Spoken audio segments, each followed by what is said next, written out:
The complete work of Swami Vivekananda. Video 6.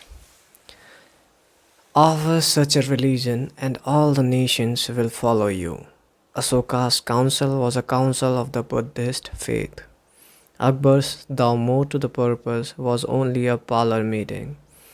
It was reserved for America to proclaim to all quarters of the globe that the Lord is in every religion. May he, who is the Brahman of the Hindus, the Ahura Mazda of the Zoroastrians, the Buddha of the Buddhists, the Jehovah of the Jews, the Father in heaven of the Christians, give strength to you to carry out your noble idea. The star arose in the east, it travelled steadily toward the west, sometimes dimmed and sometimes effulgent, till it made a circuit of the world, and now it is again rising on the very horizon of the east. The borders of the sandbow, a thousandfold more effulgent than it was ever before. Hail Columbia, motherland of liberty! It has been given to thee, who never dipped her hand in her neighbor's blood, who never found out that the shortest way of becoming rich was by robbing one's neighbors. It has been given to thee to march at the vanguard of civilization with the flag of harmony. Religion, not the crying need of India. Christians must always be ready for good criticism, and I hardly think that you will mind if I make a little criticism. You Christians, who are so fond of sending out missionaries to save the soul of the heathen, why do you not try to save their bodies from starvation? In India, during the terrible famines, thousands died from hunger, yet you Christians did nothing. You erect churches all through India, but the crying evil in the East is not religion. They have religion enough, but it is bread that the suffering millions of burning India cry out for with parched throats. They ask us for bread, but we give them stones. It is an insult to a starving people to offer them religion. It is an insult to a starving man to teach him metaphysics. In India, a priest that preached for money would lose caste and be spat upon by the people. I came here to seek aid for my impoverished people, and I fully realized how difficult it was to get help for heathens from Christians in a Christian land. Buddhism, the fulfillment of Hinduism, 26 September 1893. I'm not a Buddhist, as you have heard, and yet I am. If China or Japan or Ceylon follow the teaching of the great master, India worships him as God incarnate on earth. You have just now heard that I am going to criticize Buddhism, but by that I wish you to understand only this. Far be it from me to criticize him whom I worship as God incarnate on earth, but our views about Buddha are that he was not understood properly by his disciples. The relation between Hinduism, by Hinduism I mean the religion of the Vedas, and what is called Buddhism at the present day is nearly the same as between Judaism and Christianity. Jesus Christ was a Jew and Sakya Muni was a Hindu. The Jews rejected Jesus Christ, nigh crucified him, and the Hindus have accepted Sakya Muni as God and worship him. But the real difference that we Hindus want to show between modern Buddhism and what we should understand as the teaching of Lord Buddha lies principally in this. Sakya Muni came to preach nothing new. He also, like Jesus, came to fulfill and not to destroy. Only in the case of Jesus, it was the old people, the Jews, who didn't understand him, while in the case of Buddha, it was his own followers who did not realize the import of his teachings. As the Jew didn't understand the fulfillment of the Old Testament, so the Buddhists didn't understand the fulfillment of the truths of the Hindu religion. Again, I repeat, Sakya Muni came not to destroy, but he was the fulfillment, the logical conclusion, the logical development of the religion of the Hindus. The religion of the Hindus is divided into two parts, the ceremonial and the spiritual. The spiritual portion is especially studied by the monks. and that there is no caste. A man from the highest caste and a man from the lowest may become a monk in India, and the two castes become equal. In religion, there is no caste. Caste is simply a social institution. Sakya Muni himself was a monk, and it was his glory that he had the large heartedness to bring out the truths from the hidden Vedas and through them broadcast all over the world. He was the first being in the world who brought missionizing into practice. Nay, he was the first to conceive the idea of proselytizing. The great glory of the Master lay in his wonderful sympathy for everybody, especially for the ignorant and the poor. Some of his disciples were Brahmins. When Buddha was teaching, Sanskrit was no more the spoken language in India. It was then only in the books of the learned. Some of Buddha's Brahmins disciples wanted to translate his teachings into Sanskrit, but he distinctly told them, I am for the poor, for the people.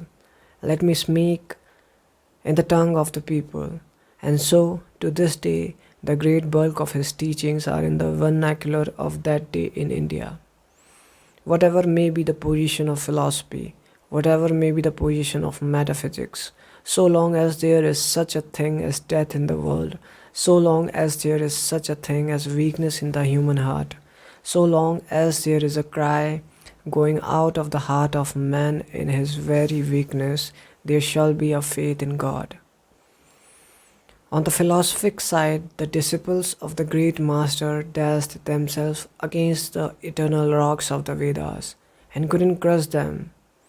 And on the other side, they took away from the national that eternal God to which everyone, man or woman, clings so fondly. And the result was that Buddhism had to die a natural death in India. At the present day, there is not one who calls oneself a Buddhist in India, the lands of its birth. But at the same time, Brahmins lost something, that reforming zeal, that wonderful sympathy and charity for everybody, that wonderful heaven which Buddhism had brought to the masses and which had rendered Indian society so great that a Greek historian who wrote about India of that time was led to say that no Hindu was known to tell an untruth and no Hindu woman was known to be unchaste. Hinduism cannot live without Buddhism, nor Buddhism without Hinduism. Then realize what the separation has shown to us, that the Buddhist cannot stand without the brain and philosophy of the Brahmins, nor the Brahmin without the heart of the Buddhist. The separation between the Buddhist and the Brahmins is the cause of the downfall of India. That is why India is populated by 300 million of beggars, and that is why India has been the slave of conquerors for the last 1,000 years. Let us then join the wonderful intellect of the Brahmins with the heart, the noble soul, the wonderful humanism power of the great master. Address at the final session, 27th September 1893. The world's parliament of religions has become an accomplished fact, and the merciful Father has helped those who labored to bring it into existence and crowned with success their most unselfish labor. My thanks to those noble souls whose large hearts and love of truth first dreamed this wonderful dream and then realized it. My thanks to the shower of liberal sentiments that has overflowed this platform. My thanks to his enlightened audience for their uniform kindness to me and for their appreciation of every thought that tends to smooth the friction of religions. A few jarring notes were heard from time to time in this harmony. My special thanks to them, for they have, by their striking contrast, made general harmony the sweeter. Much has been said of the common ground of religious unity. I am not going just now to venture my own theory, but if anyone here hopes that this unity will come by the tramp of any one of the religions and the destruction of the others, to him I say, brother, yours is an impossible hope. Do I wish that the Christian would become Hindu, God forbid. Do I wish that the Hindu or Buddhist would become Christian? God forbid. The seed is put in the ground, and earth and air and water are placed around it. Does the seed become the earth or the air or the water? No. It becomes a plant. It develops after the law of its own growth, assimilates the air, the earth, and the water, converts them into plant substance, and grows into a plant. Similar is the case with religion.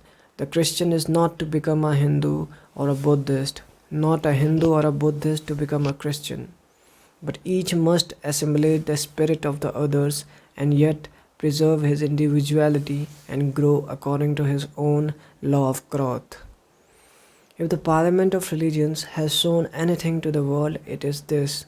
It has proved to the world that holiness, purity, and charity are not the exclusive possessions of any church in the world, and that every system has produced men and women of the most exalted character.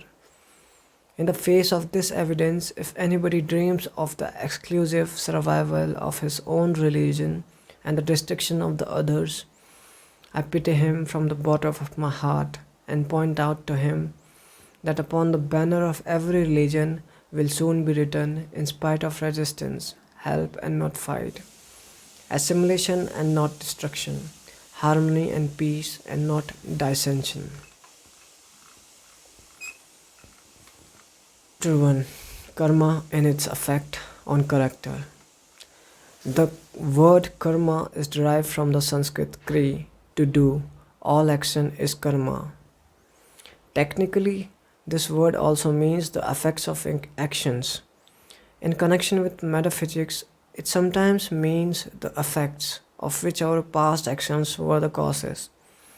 But in karma yoga, we have simply to do with the word karma as meaning work. The goal of mankind is knowledge.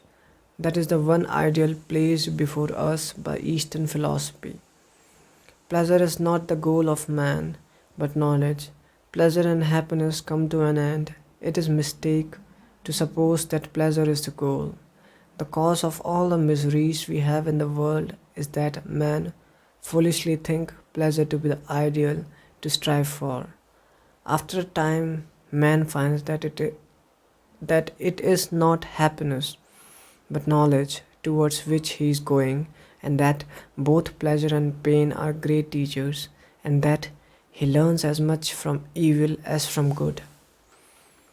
As pleasure and pain pass before his soul, they have upon it different pictures, and the result of these combined impressions is what is called man's character. If you take the character of any man, it really is but the aggregate of tendencies, the sum total of the bent of his mind. You will find that misery and happiness are equal factors in the formation of the character.